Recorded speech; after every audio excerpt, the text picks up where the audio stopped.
Oke, Assalamualaikum warahmatullahi wabarakatuh.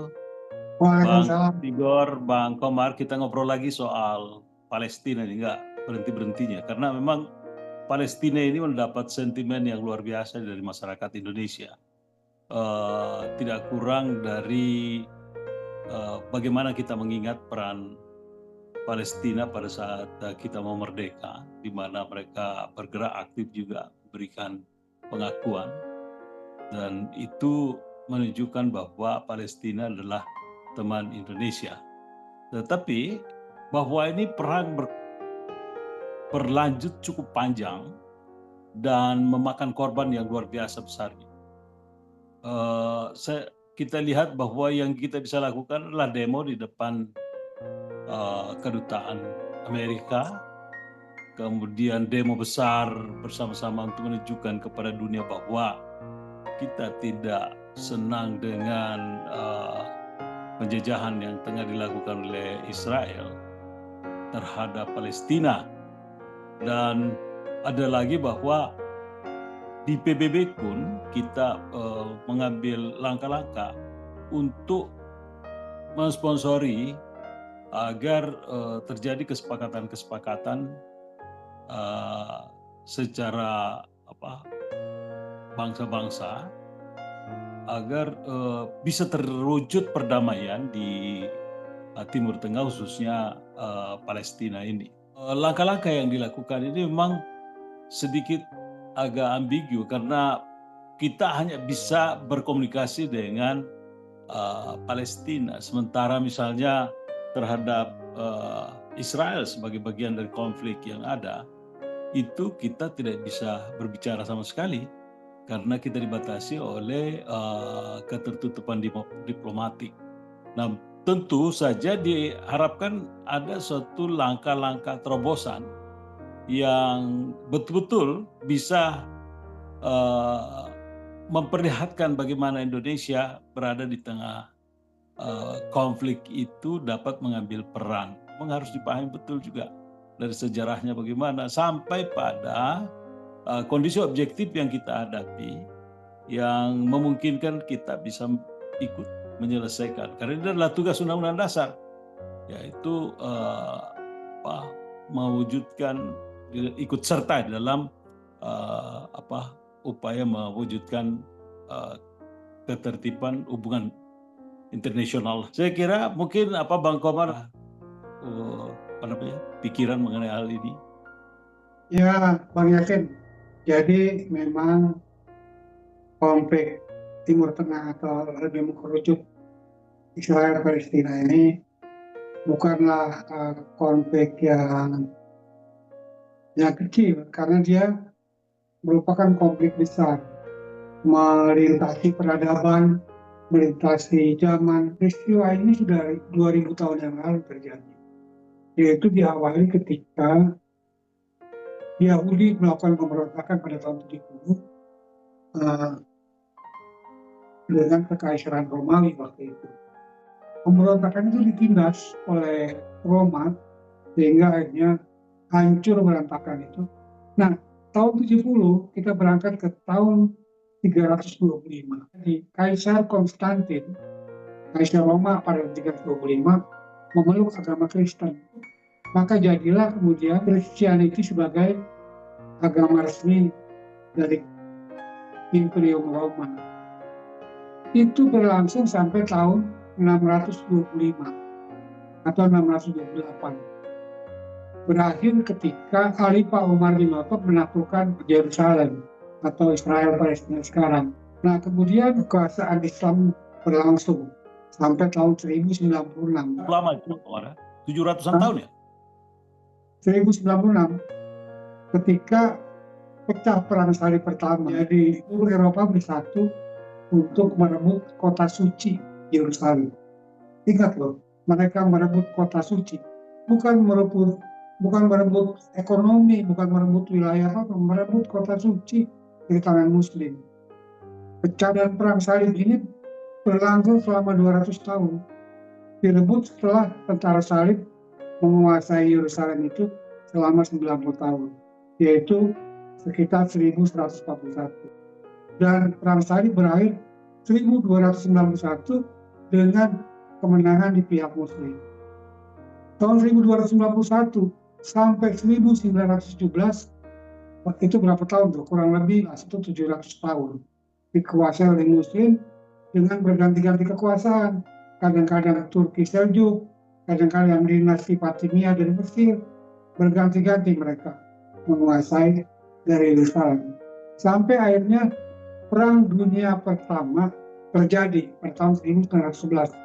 Nah, Turki Ottoman yang ketika itu menguasai Yerusalem memihak kepada Jerman dalam Perang Dunia Pertama itu. Kemudian dikalahkan oleh sekutu.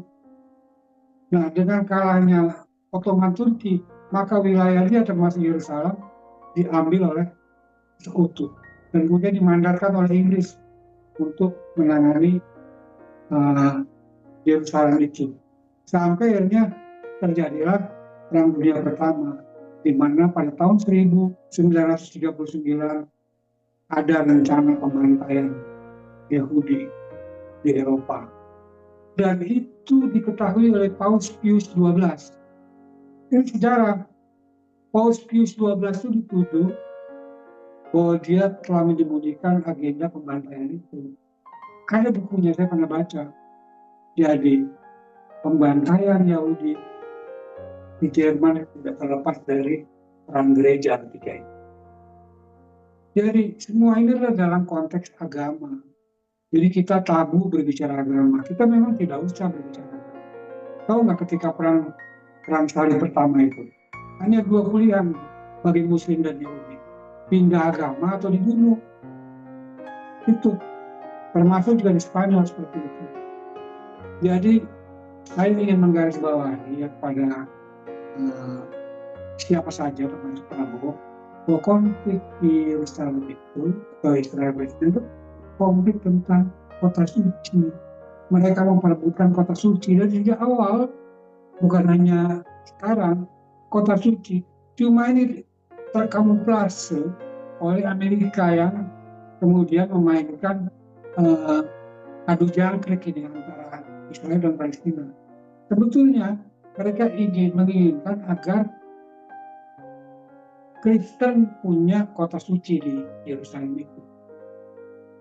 Dan faktanya tidak pernah terjadi karena Israel sangat ngotot untuk menjadikan Yerusalem Timur itu sebagai kota suci. Yerusalem Timur itu kan ada Masjidil Aqsa di situ, ada tembok harapan, ada makam suci, tempat Yesus dimakamkan di situ. Jadi posisi inilah sebetulnya yang kita harus pahami, sehingga ketika Indonesia mengambil peran, maka peran inilah yang harus diambil.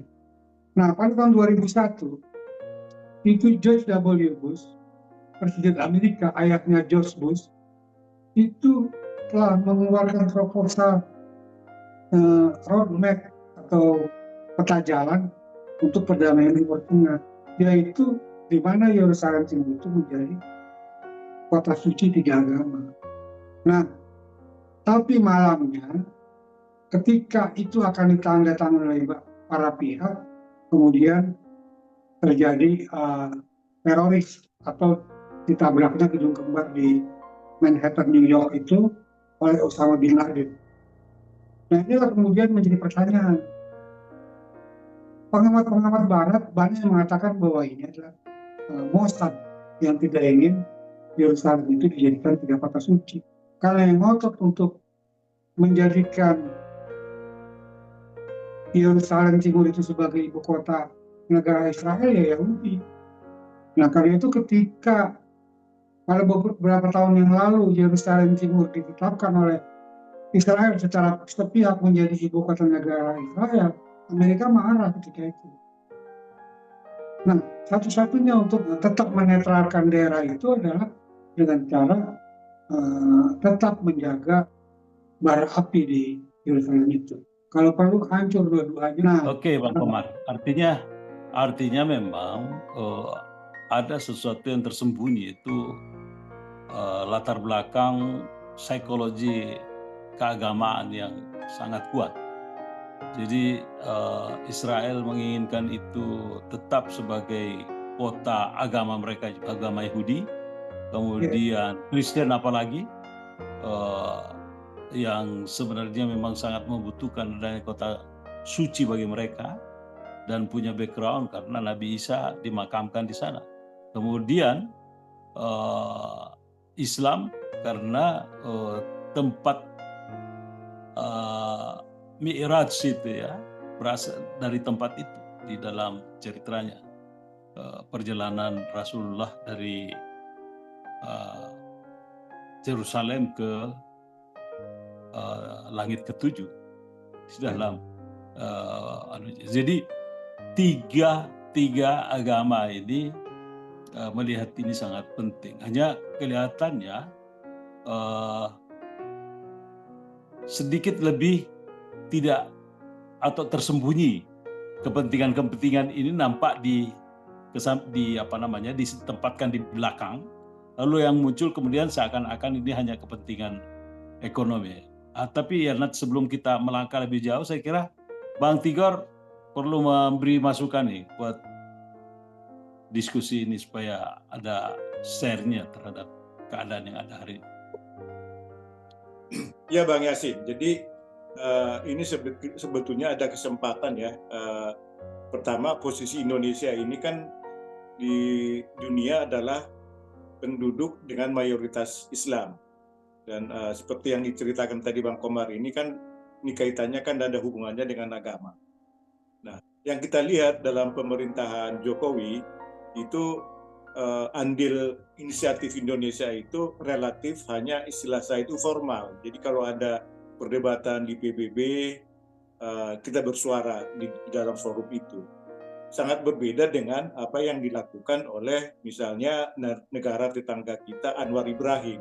Dia secara aktif melakukan berbagai perundingan dengan negara-negara yang terkait. Misalnya dia melakukan kunjungan ke Turki, ke Arab Saudi berbicara tentang ini. Nah, ini sebetulnya kesempatan untuk Prabowo untuk tampil sebagai pemimpin yang baru, dan latar belakang militernya ini sangat bagus. Jadi kan wibawanya akan beda dengan misalnya Jokowi yang Kang Mebel ya, dan bukan orang yang mengerti, paham betul dengan tentang militer dan strategi internasional.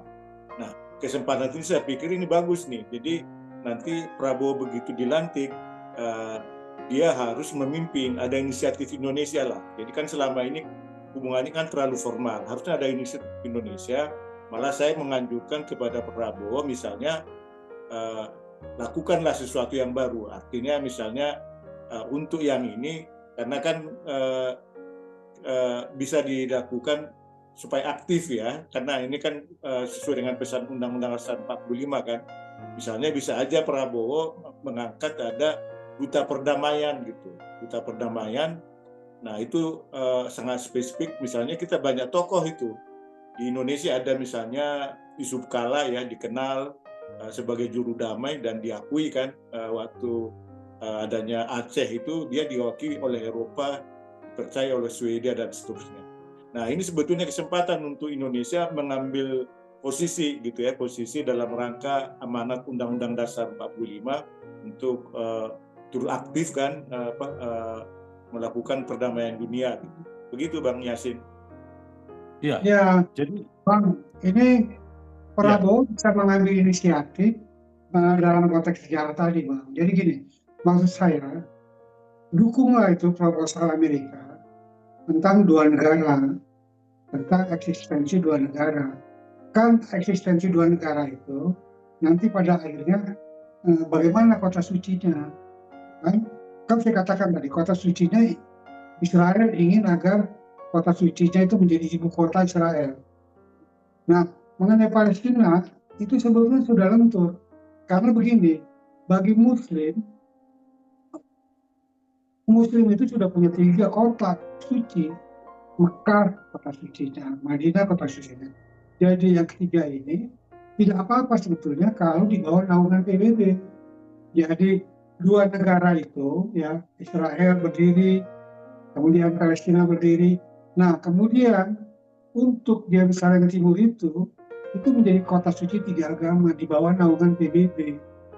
Nah itu malah lebih clear, selesai persoalan, sehingga tidak lagi orang yang seolah-olah menengahi, tapi sebetulnya dia membuat ricu sebetulnya. Dia Oke, hanya Bang ingin Komar.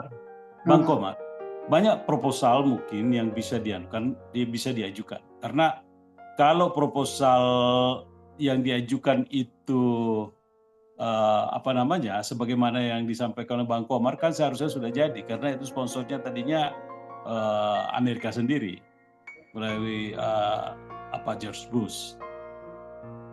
Nah makanya bagi Indonesia yang kebetulan tadi saya katakan penduduknya Islam mayoritas